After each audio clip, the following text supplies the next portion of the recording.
ఇబ్రహీంపట్నంలో 19వ ward నుంచి కౌన్సిలర్గా గెలిచిన తర్వాత నన్ను రాజకీయంగా కిడ్నాప్ చేశారని కోర్టు ముందు చెప్పిన 19వ వార్డు కౌన్సిలర్ ఆకుల యాదగిరి మనతో ఉన్నారు. ఒకసారి వాళ్ళతో మాట్లాడదాం. ఆకుల యాదగిరి గారు, మీరు కోర్టులో నన్ను కిడ్నాప్ చేశారని చెప్పారు. అసలు ఈ ఎలక్షన్కి ఓటింగ్కి 2-3 రోజుల ముందు వరకు కూడా అసలు జరిగింది ఏంటి? అందరికీ నమస్కారం.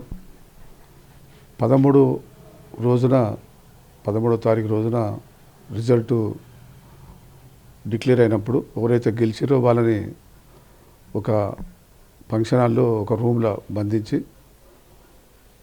ఎలక్షన్ ప్రక్రియ రిజల్ట్ పూర్తి అయిన తర్వాత 13 మంది కౌన్సిలర్లను బీఆర్ఎస్ పార్టీకి వెళ్ళి గెలిచినాం. ఒకరు బీజేపీ వాళ్ళు, ఒకరేమో ఇండిపెండెంట్. 14 మందిని చీరాల ఆంధ్రప్రదేశ్లో చీరాలకు ఫామ్ హౌస్లో పోయి ఉన్నాము. అయితే ఈ ప్రక్రియ ఏంటంటే, ఎవరైతే మున్సిపల్ చైర్మన్ అవుతారో దానికి సంబంధించిన విషయాలలో నేను కూడా పోటీలో ఉన్నా. జనరల్ వచ్చింది, బీసీకి ఇవ్వమని నాకు డైరెక్ట్గా చెప్పేశారు.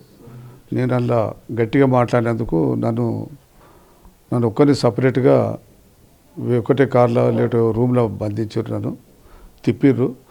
నాకు అనుకూలంగా వాళ్ళ ఉన్న క్యాంపులో కూడా 3-4 నాకు అనుకూలంగా ఉన్నా కానీ వాళ్ళని కూడా బంధించి నా పేరు చెప్పకుండా వాళ్ళని కూడా నన్ను కలవనీయకుండా చేశారు. బయటి ఇతర పార్టీల వాళ్ళు కూడా నేను చైర్మన్ కావాలని నాకు మద్దతు తెలుపుతాం కూడా వాళ్ళు ఉండి. అయితే ఈ మీరు చీరాలకు వెళ్ళినప్పుడు మీరంటే ఇంట్లోంచి మీరే వెళ్ళారా, ఫోన్ చేసి వెళ్ళారా, ఎవరైనా వచ్చారా, ఏం జరిగింది సార్? ఆడ రిజల్ట్ రాగానే నేను తీసుకొని కార్లు వేసుకొని బంధించారు సార్. అంతే, బంధించి తీసుకొని వెళ్ళారు. ఫోన్ గుంజుకున్నారు. నేను గెలిచిన ఫాము దోక్త పత్రం కూడా వాళ్ళ దగ్గరనే పెట్టుకున్నారు.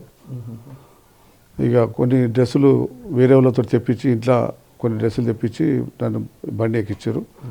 ఆడికెళ్ళి ఇక విపరీతంగా మమ్మల్ని ఏంటంటే ఇబ్బంది పెట్టారు సార్. నన్ను మాత్రం ఇబ్బంది పెట్టారు. ఇది మాత్రం కరెక్ట్. ఇంకోటి ఏంటంటే, రాజకీయాలలో నేను సీనియర్ నాయకుని, 40 సంవత్సరాలు రాజకీయాల్లో ఉన్నా. 4 మాటలు ఒకసారి ఎంపీటీసీ, 3 మాటలు కౌన్సిలర్లో గెలిచి ఒకసారి వైస్ చైర్మన్ చేసిన.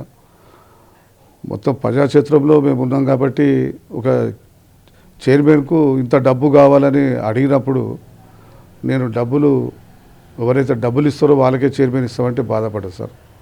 ప్రజాక్షేత్రం ఉండకుండా మేము మోసం చేయకుండా రాజకీయం చేసాం. నేను అట్టయినా సార్, ఎందుకంటే డబ్బులే ముఖ్యమంటే అట్టయినా డబ్బులు ఇచ్చిన వాళ్ళకే ఇస్తామనేది ఫీలింగ్ తెచ్చారు. మీతో ఎవరు ఈ కమ్యూనికేషన్ అంతా, ఈ మాటలంతా సంప్రదింపులు జరిపింది ఎవరు ఆధ్వర్యంలో జరిగిందని? మా మంచాడి కిషన్ రెడ్డి గారు, అదేవిధంగా బంటి ప్రశాంత్ కుమార్ రెడ్డి గారు సార్. వాళ్ళ ఆధ్వర్యంలోనే జరిగింది. వాళ్ళ ఇష్టానుసారమే చైర్మన్ కానీ, ఈ క్యాంపే కానీ, ఇవన్నీ బంధించడం అంతా వాళ్ళ ఆధ్వర్యంలో జరిగింది సార్. రైట్. అయితే ఈరోజు కోర్టులో మీరు చెప్పారు కదా, కోర్టు జడ్జి ఏమడిగారు, మీరు ఏం సమాధానం చెప్పారు? కోర్టులో అడిగి, నేను కిడ్నాప్ చేసిరా అంటే రాజకీయంగా కిడ్నాప్ చేశారు సార్. నేను కూడా పోటీలో ఉన్నా.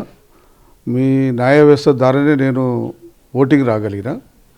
16 నాడు దొరకరాలేదు. మీరు మీ యొక్క న్యాయస్థానంలో మా బాబు వేసినందుకే నన్ను 17 నాడు నేను కోర్టుకు రాగలిగిన, కౌన్సిల్ రాగలిగిన సార్. అంతే, నాకు న్యాయస్థానమే న్యాయం చేసింది సార్. చివరిగా ఇప్పుడు మీకు ఏం కావాలని కోరుకుంటున్నారు? ఏంటి సార్, మళ్ళీ ఎన్నికలు సహజంగా జరిగి మున్సిపల్ చైర్మన్, వైస్ చైర్మన్ సహజంగా జరగాలని కోరుకుంటున్నాను సార్. Thank you. సో ఇది ఓవరాల్గా పరిస్థితి. తనను రాజకీయంగా కిడ్నాప్ చేశారు, ఎక్కడో క్యాంపులో ఉంచి పదవి అడిగితే డబ్బులు అడిగారనేది ఇప్పుడు ఆకుల యాదగిరి న్యాయస్థానంలో చెప్పారని అంటున్నారు.